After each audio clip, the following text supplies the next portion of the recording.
Absee fi daraartuu. Absee fi daraartuu.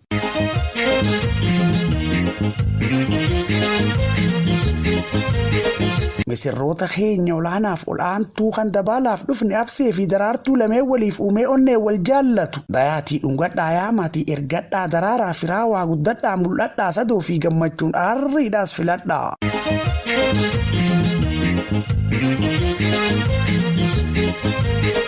Laktokko waraabaa jaan dhiirsaaf niitii hireen qooda rabbii fuudhaa fal'aanati kan rifeensa isaanii walitti guduun feqin doomii jiraadhuun ta'ii rabbiin dhufe kabachiisuun daangaa duudhaaf safuuf aadaa cidha gaa'ilaatiin gammachuu fi dadaa lameen waliif uume walumaan barbaada.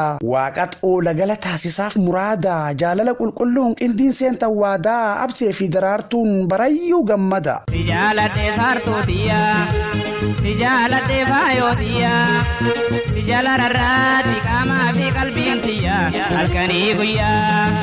Hanciniin nangurra diinaa dur belbelchee kabajaaf ulfina gonfate bareechee gootummaadhaan seenaa addunyaaf gumaachee absee Yuusuf hortee mucee ama mucee sabboontuun filate daraartuu kamaalii aannanitti naqame jaalalli tambudaa jaalalaa dhabamsiiftu qindii absee fi daraartuu waliif taha abdii. Sijaaladhee saartootiyaa sijaaladhee faayootiyaa.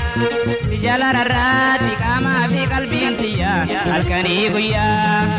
Dubaree daraartuu kamaal filatamtuu tan haaduu lagattee haada cimaan deemtu absee kan carraaqee qabeenya horatu daraartuu qaama isaa kunuunsee burfatu daraartuu tan ilmaan ayaa biqilchitu leecalloo horatan cimmiftee guddiftu warra malaa marii rakkoolee hiikkatu gaaddisa dadhabaan jalatti boqatu waan yaadan milkeessuu qindii wal dhageessu hasaasii diinotaas hubannoo masheensu guddina ufiitiif cichee wal humneessu kan gammachuun gaddaa awwaala fageessu. Dubaree daraartuu kamaali fi absee kan firaafiriyaan garayyuun eebbise wal filachuun maatii abdii horachiisee cidha gaa'ilaatiin milkaa'uuf murteesse. Guyyaa gulantaayuu gammachuunsaa guddaa ta'uu isaatiin abseef guyyaan har'aa addaa daraartuufis daran guyyaan qabne daaddaa firaafiriyoonnis taphadhaa gammada.